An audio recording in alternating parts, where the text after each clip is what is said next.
And you see, I think we have stereotyped God. God is dynamic. Yeah, He is dynamic. He has poured in lots of talents. You know the parable of the the talents. You understand that God gave some one, God gave some two.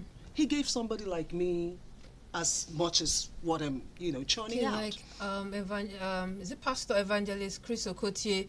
There's some soul songs he sing back in the Yes, I years. need someone. Yes. I mean, it's part of our lives. It's part of human life. We love. Okay. You know. That's fine. Content. I see you just laughing and smiling through this. What you taking it? It's nice. It's great to understand that people should not stereotype God. I feel the gospel music industry in Nigeria needs to expand its horizon. There are people who mustn't necessarily be called gospel artists, but they make good music. Exactly. And they are very, very decent. So I feel calling yourself a gospel artist can be a bit of a stereotype, but it depends on the way you play it though. But in essence, God should not be put in a box. All right, let's come to our topic for today. Our topic for today is star power. And when we talk star power, we're talking about the influence these celebrities, movie, music, whatever sphere you're in, how much influence you wield over people when you have a large following, like I believe you do have a large following, and many entertainers who have this large following. In our industry today, music-wise, if I'm going to say take top 3 for you who have a whole lot of fan base and wield their star power to their success, whether it is a movie or in music, who are those youths? Well, in the music industry, we call them the big three. The big three, okay. Yeah, that's Wizkid, Davido, and Burna Boy. These 3 individuals are, we like to say, the 2010 music generation. They all came out or they became known around the 2010s. Wizkid being the first, Davido following suit, then Burna Boy. These 3 individuals, over the course of 10 years or more, have influenced, inspired, aspired, and have achieved great wonders in the Nigerian music industry. And not just the music industry in Nigeria, but Africa. So they shut down theaters. They shut down theaters, they win Grammy Awards, they sold out stadiums, they do a lot of great things, they even get inducted into so many things. So these 3 young men, they have a serious cult following. Wizkid fans are called Wizkid FC. It's like a cult. Nice. And no caps, if I'm permitted to use that word, they are the biggest fan base in Africa. You can't go to war with Wizkid FC on Twitter and you will survive. No artist dares them on Twitter. Wizkid FC. Okay, tell us what are the Davido followers called? They are called 30BG Gang. When he did a song If, the 30 Beyond thing became a rhythm for him, for his own fans. They are not fans. They are called stans. A fan is a person who casually supports someone or aspires to love this person. But a stan invariably worships that artist. They idolize them as their god. They see them as some sort of super being. And they more or less pray to them. Like Beyonce, she has people that actually pray to her name. They organize a service called Beyonce.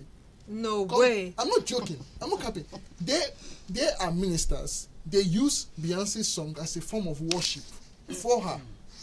Isn't that worshiping of people? Okay. Well. I know it sounds funny. Yes, it does. Burna Boy's fans are called outsiders. Outsiders. Yes, it's named after his album Outside. Outsider. The album helped him get serious international prominence back in 2018. That was the album that actually paved the way for the international movement. I'll ask you something about Burna Boy in a bit. All right, so those are the background feature. We've seen the star powers, music, movies, and all. I was going to ask you a question when you made your first opening comment about when you mentioned Burna Boy as one of the top 3. Yes. Oops, quick question. Please do not call. I see many of you trying to call. It's a text only or WhatsApp message only number. Please don't call. I just forgot I should mention that very quickly. So Burna Boy has that, and at the time it trended, I think early this year. Yes. During the show, I think it was in that feature report. You saw it when he came in after keeping the fans wait for so long. I mean, he comes in, apologizes, not even apologized, scolded the fans. They actually took it in. I mean, how much power can you wield that even your fans will forgive you for any crime you commit? Well, there is no limit. I dare say so. There is no limit to which an artist can wield his or her power over their fans, or like say stance in this case.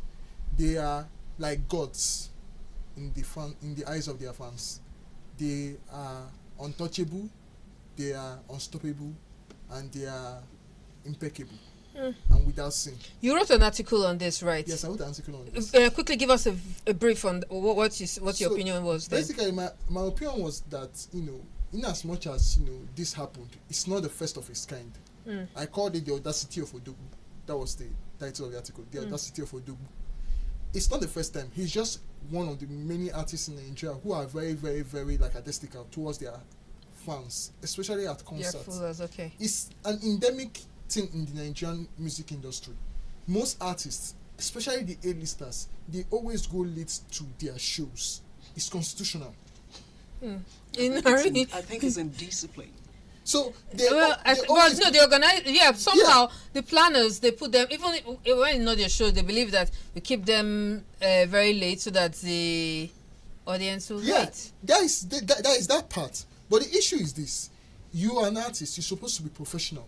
Why is it that when you go outside Nigeria, you are always on time, you always make sure your fans are happy, and you give them a great show?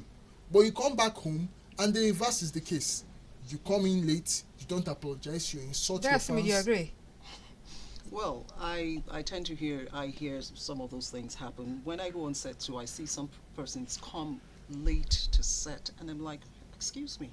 I mean, as an ambassador, you must be able to set good examples. If you will be coming late, if you will be arriving late, you should warn ahead. Oh, I'm sorry, I'll be running 5-10 minutes late. It makes you accountable. It makes you, credible. These are part of the things that it's not just all about the paparazzi, the fanfare, and all of that. There's a lot that comes with, our character. Yeah. Because these are the ways we truly show out there that we're truly children of God. We have to learn to be disciplined. Yes, there's no perfect person, don't get me wrong, but okay.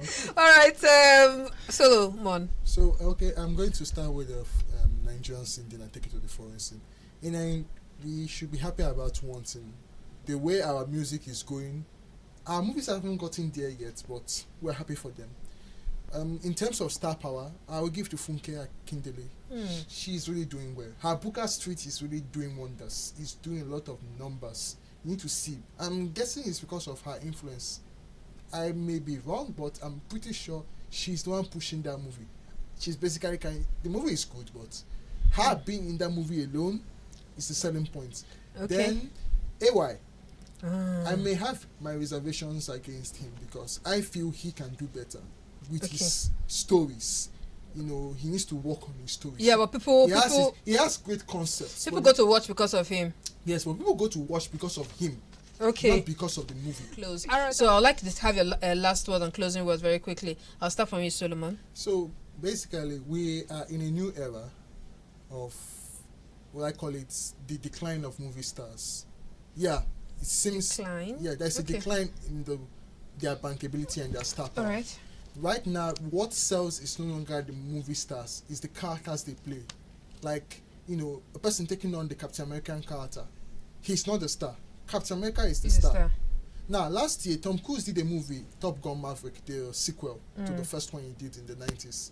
And the only reason he actually was able to get the numbers he was able to get was because it was Tom Cruise. Okay. He brought that back. The movie actually banked on his star power because most people didn't really have belief in going to the cinemas because of COVID-19 and other. Okay, you have to. So we are experiencing that, but we hope for the best. Hope for the best. Yeah. Darasymee, your last word very quickly. I just want to say that look, just keep hanging in there. Just whatever situation you're passing through, God loves you and He's holding you right. All right, Evangelist Darasymee. Well, I'm still trying to know that she's changed her name from Barbara to Darasymee. Darasymee, thank you very much. Solomon, thank you very much. And for those of you who try to send messages on WhatsApp, I'm sorry, couldn't take your messages today, but let's do this again next week. My name is Cecil Egbele. Bye-bye.